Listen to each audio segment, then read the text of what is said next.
नमस्कार, आप देख रहे हैं सी न्यूज भारत और मैं हूं आपके साथ ज्योति अरोरा। वक्त हो गया है न्यूज बुलेटिन का, जिसमें हम जानेंगे कि अमरोहा जिले की तहसीलदार मोनालिसा जौहरी ने की कौन सी अनोखी पहल, कहां ग्राम प्रधान ने एडवांस रुपए लेकर नहीं बनवाए प्रधानमंत्री आवास, और क्यों श्यामा प्रसाद मुखर्जी ने रूबन मिशन के कार्यों की निरीक्षण कर दी चेतावनी।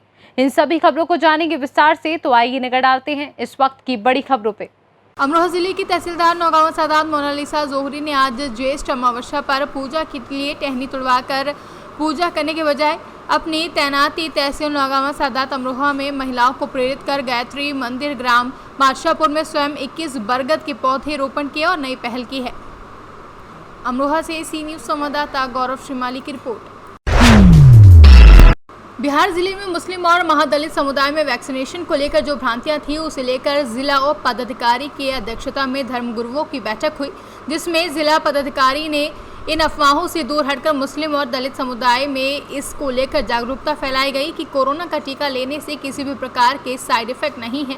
आज जिले के नोहट्टा इस्लामिया मदरसा में वैक्सीनेशन को लेकर मुस्लिम समुदाय में काफ़ी उत्सुकता देखने को मिली है, जहां काफ़ी संख्या में मुस्लिम महिला एवं पुरुष ने टीकाकरण केंद्र पहुंचकर टीका लेने आए हैं। मदरसा नोहट्टा में आज सभी यहाँ के मुस्लिम समुदाय के धर्मगुरु और इमाम साहब से बातचीत हुई है। साथ ही सरपंच जी, प्रमुख जी भी थे। सभी समुदाय के लोग बैठ के हम लोग बातचीत किए हैं। उनको वैक्सीनेशन के बारे में बताया गया। ये एक सुरक्षित वैक्सीन है और जो भी अफवाह फैलाए गए वो बिल्कुल बेबुनियाद और गलत है। सभी लोगों ने इस बात को समझा, अप्रिशिएट किया और सभी लोगों ने हम लोग को आश्वस्त किया है कि मोहट्टा ब्लॉक के जितने भी मुस्लिम टोला हैं सभी मुस्लिम परिवारों के एक सदस्य को जो 18 प्लस से ऊपर हैं, उनको अगले 15-20 दिनों में ये लोग वैक्सीनेट करवाएंगे, ताकि यहाँ मुस्लिम समाज पूरी तरह सुरक्षित हो जाए, सुरक्षित हो जाए। आजम साहब ने भी यहाँ लिया, मंजोल के भी टीकाकरण में हम लोग हैं। यहाँ भी काफ़ी उत्साह लोगों के बीच में है, खासकर जो भ्रांतियाँ दूर की गई हम लोग के द्वारा, तो काफ़ी उत्साह है 18 प्लस में भी और 45 प्लस वाले लोगों में भी। हमें उम्मीद है कि और पूरा विश्वास भी है कि आने वाले 15 दिनों में काफ़ी अच्छा वैक्सीनेशन इस ब्लॉक में और मुस्लिम टोला में होगा। बिहार से सी न्यूज संवाददाता काबिंद्र कुमार की रिपोर्ट।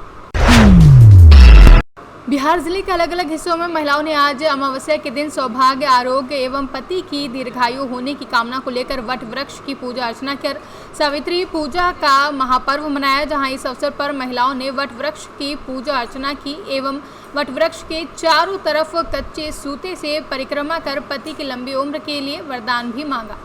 उन्होंने उसके साथ साथ अपने ससुर जी, सास ससुर जो उनके अंधे थे, उनके लिए उन्होंने आँखों का वरदान मांगा, उनके राजपाट मांगा और अपने लिए 100 पुत्र। तो जब इन वरदानों पे यमराज जी ने तथास्तु कहा तो उनको उनके प्राण वापस करने ही पड़े। और मैं इस प्रथा को आम जीवन से और आधुनिक जीवन से इस तरीके से जोड़ती हूँ कि महिला जो है वो किसी भी परिवार के लिए एक बहुत ही मजबूत स्तंभ होती है।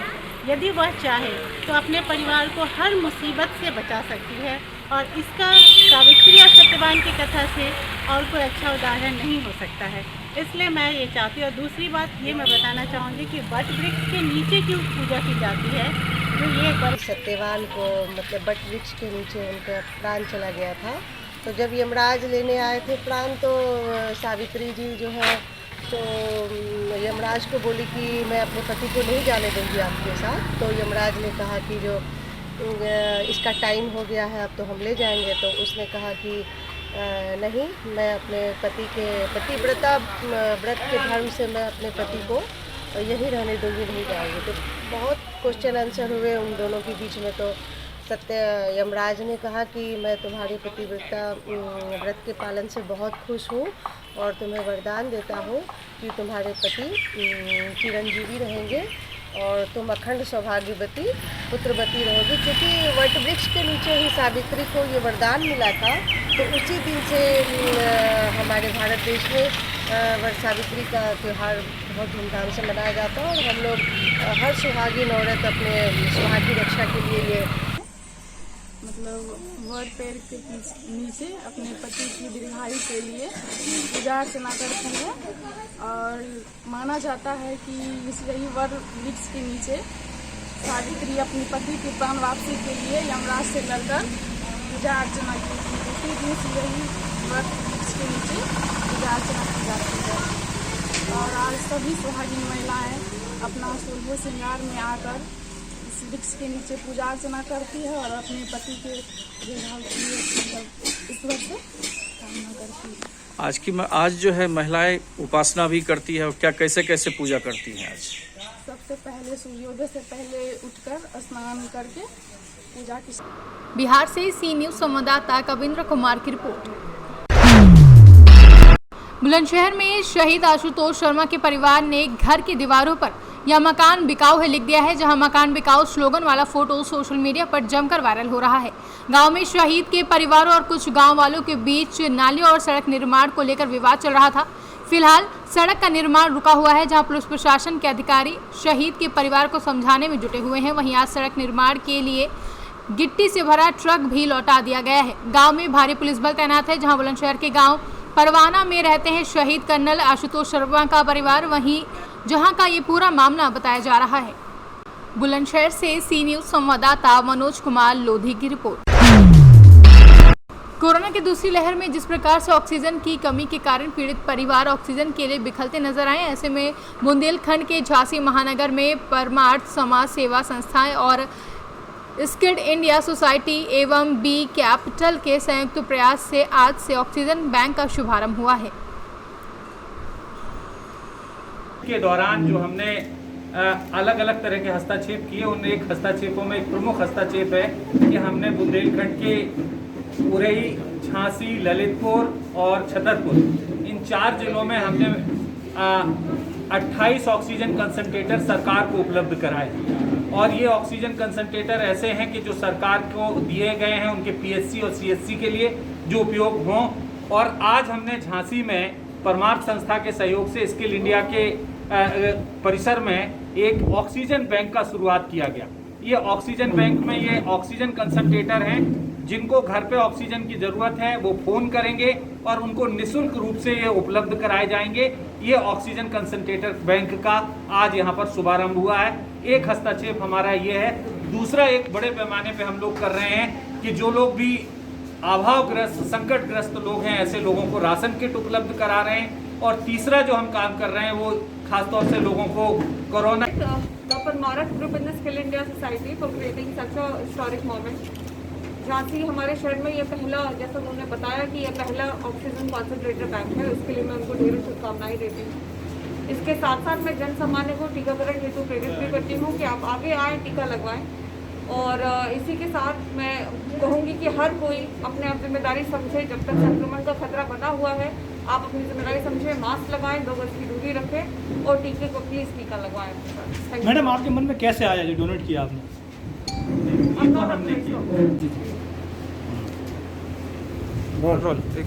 अभी हम लोगों ने ये ऑक्सीजन बैंक स्टार्ट किया है झांसी में, और ये झांसी में मुझे लगता है कि दूसरा ऑक्सीजन बैंक होगा पूरे उत्तर प्रदेश में जो अभी चल रहा है। इसका उद्देश्य है कि जो लोगों को घर में ऑक्सीजन की आवश्यकता पड़ रही है, मेडिकल में तो ऑक्सीजन सफिशिएंट पहुंच रही है, लेकिन जिन लोगों को घर में ऑक्सीजन की आवश्यकता है तो ये कंसंट्रेटर हम लोगों ने स्टाफ हायर कर रखे हैं। वो स्टाफ उसके घर पे जाके इस ऑक्सीजन को इंस्टॉल करेंगे और उनको ऑक्सीजन पहुंचाने का कार्य करेंगे। इसमें हम लोगों ने 2 स्टाफ लगा रही है, दिन में ड्यूटी करेगा, दूसरा रात में ड्यूटी करेगा, और 24 घंटे हम लोगों को सेवा करने में काम करेंगे।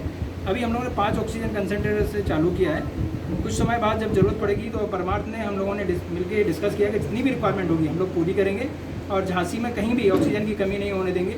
जिन लोगों को घर में ऑक्सीजन की आवश्यकता है उनके घर तक ऑक्सीजन पहुंचाएंगे, और उसमें जीएनएम जो स्टाफ होगा वो हम लोगों के द्वारा भेजा जाएगा और उसका सारा खर्च। Bureau report Jhansi.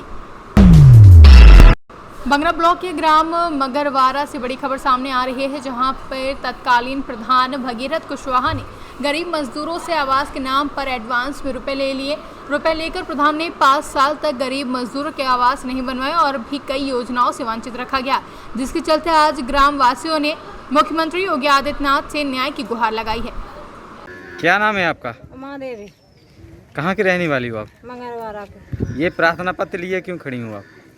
सर, हमने वो प्रधान को पैसे दिए थे आवास योजना के लिए, 5 साल पूरे हो चुके हैं और हमारा उसमें से नाम भी इनने कटवा दिया है। आवास योजना किसी और का बना दिया है, और हम पैसे मांगे हैं तो पैसे को बोल रहे कि आपका आवास बन जाएगा। सर, हमको तो पैसा चाहिए, हमें न्याय चाहिए। हमको किस चीज़ का पैसा? किस चीज़ का पैसा? हमने आवास के लिए पैसा दिया था। कितना पैसा दिया था? हमने 10,000 रुपये दिया था। प्रधान का क्या नाम है? भागीरथ कुशवाहा। 20,000 और 20,000 हमारे सास मतलब ससुर खत्म हो गए थे, तो इनने मृत के पैसे उसने निकलवा लिए थे। क्या नाम है उसका? ये आपने कभी कहीं शिकायत की अभी? अभी हम कहीं नहीं किए हैं, हम थाने में गए थे। क्या नाम है आपका? हमारा नाम रचना देवी। कहाँ की रहने वाली हो? हम मंगलवाड़ा के। ये अभी आप प्रार्थना पत्र लिए हो, क्या समस्या है आपकी? ये हमारी समस्या है कि हमको उन्होंने पैसा ले लिया 20,000 रुपये। उनको उनने क्या नाम क्या लखनलाल है ना, लखनलाल वो क्या नाम कुशवाहा है लखनलाल, उसने हमको पैसा ले लिया, बोला हम तुम्हारा 8 दिन में आवास देंगे। तो उसने अभी तक हमारा आवास नहीं दिया है। हमने उनको पैसा उठा के दिया है 5 साल, हम लोग 5 साल पूरा हो चुका है, हम अभी तक उसका ब्याज भर रहे हैं। हम गरीब आदमी हैं, हम अभी तक इतना ब्याज भर चुके हैं कि उसका पूछो मत। अभी तक ना तो हमारा इन्होंने आवास दिया है, ना ही हमारा पैसा दिया है। इसीलिए हमने उनकी खबर दी थी थाने में खबर दी, तो उन्होंने हमारी खबर ले ली, लेकिन अभी तक कोई कार्रवाई। झांसी से सी न्यूज़ संवाददाता धीरेन्द्र सोनी की रिपोर्ट। झांसी जिले में आज राज्य मंत्री स्टाम्प तथा न्यायालय शुल्क एवं पंजीयन विभाग उत्तर प्रदेश रविंद्र जायसवाल ने सर्किट हाउस सभागार में जनपद झांसी की विभागीय समीक्षा करते हुए कहा कि जनता के लिए संचालित समस्त जन उपयोगी योजनाओं का लाभ जनता तक अवश्य पहुंचाना चाहिए। क्रेता विक्रेता व जनता के प्रति मानवीय दृष्टिकोण अपनाते हुए मृत्यु व्यवहार करें। क्रेता विक्रेता व जनता के प्रति मानवीय दृष्टिकोण अपनाते हुए अच्छा व्यवहार करें। कार्यालय आने वालों को समस्त सुविधाएं उपलब्ध भी करानी चाहिए। काल में भी पहले से आप ऑनलाइन टाइम मिल जाता है आपको, उस टाइम के बाद जाते हैं तो आप भीड़ से बचे रहते हैं। फिर आप पूरे स्टाम्प को ई स्टाम्प कर सकते हैं। ये स्टाम्प आप सुबह खरीदिए, दोपहर में खरीदिए, रात में खरीदिए, स्टाम्प मिल जा रहा है आपको। सर्किल रेट वहाँ पड़ा हुआ है, उसको क्रॉस चेक कर लीजिए। आप सीधे सीधे दस्तावेज लेके वहाँ पहुँचिए और आपकी रजिस्ट्री हो जाती है। निबंधन शुल्क भी आपको ऑनलाइन पेमेंट जमा करना पड़ रहा है, यानी कि बिना जेब में एक रुपये कैश रखे हुए सब कुछ ऑनलाइन कर दिया गया है। और जल्दी ही उत्तर प्रदेश के अंदर डिजिटल आप चेक कर सकते हैं, यानी कि जब कोई प्रॉपर्टी खरीदते हैं तो 12 साल का 16 साल का आप उसका रिकॉर्ड चेक करते हैं। यह भी पूरा हो रहा है, डिजिटल हो रहा है। उसके डिजिटल हो जाने के बाद से हमें घर बैठे ही उस प्रॉपर्टी को हम चेक कर लेंगे। और एक समस्या भी आ रही थी कि जो चुनाव में देखा गया था कि 10 रुपये के स्टाम्प। Bureau report Jhansi. मुख्य विकास अधिकारी प्रयागराज शिपू गिरी के निर्देश पर आदर्श श्यामा प्रसाद मुखर्जी रुर्बन मिशन के कलेक्टर बड़ोसर की विभिन्न ग्राम पंचायतों के विकास कार्यों का यंग प्रोफेशनल अभय मिश्रा द्वारा निरीक्षण किया गया, जहां निरीक्षण के दौरान शवदागृह, कम्युनिटी हॉल, व्हीकल स्टैंड में कार्यों की धीमी प्रगति पर फटकार लगाते हुए 10 दिवस के अंदर कार्य को पूर्ण करने के आदेश दिए हैं। प्रयागराज से सी न्यूज़ संवाददाता अनिल कुमार मौर्य की रिपोर्ट। अगर कोरोना को हराना है तो टीकाकरण जरूरी है। वहीं क्षेत्र में कोविड से बचाव के लिए वैक्सीनेशन कार्यक्रम के तहत गुरुवार के दिन क्षेत्र के काटी और बीकर गांव में टीम पहुंची, जहां पहले तो महिलाएं सेंटर पर पहुंची, लेकिन जब उन्हें पता चला कि टीका लगाया जा रहा है तो महिलाएं बहानेबाजी करते हुए भागने लगी। इस बीच गांव में पहुंचे एसडीएम 12 सुभाष चंद्र यादव व सीएचसी अधीक्षक डॉक्टर तरुण पाठक ने लोगों को टीका लगवाने के लिए जागरूक किया। एसडीएम 12 ने तो यहां तक लोगों से कहा कि पिछले दिनों में कोरोना पॉजिटिव हो गया था, लेकिन मैंने दोनों टीका लगवा लिया था, इसलिए आपके बीच में कोरोना को हरा कर खड़ा हूं। कोरोना से अपने आप को सुरक्षित रख सकें, इसके लिए टीका लगवाना बहुत ज़रूरी है। प्रयागराज से सी न्यूज़ संवाददाता राकेश की रिपोर्ट। आज अचानक आंधी के साथ बरसात होने से जतरा विकासखंड के गोहनिया, जसरा, घोरपुर आदि के आसपास के इलाके में घंटों बारिश हो जाने के कारण देखा गया कि कई जगहों पर जल भराव के साथ पेड़ भी धराशायी हुए हैं। यही हाल गोहनिया में राह की तेज बारिश होने के कारण कुछ मकानों में पानी घुसने के साथ ही सड़कों पर अचानक जल भराव होने से घर में रहने वालों के साथ साथ राहगीरों में अफरा तफरी मच गई है। प्रयागराज से सी न्यूज़ संवाददाता राकेश पटेल की रिपोर्ट। फिलहाल के लिए न्यूज़ बुलेटिन में बस इतना ही। देश दुनिया की तमाम बड़ी खबरों के लिए आप देखते रहिए सी न्यूज़ भारत।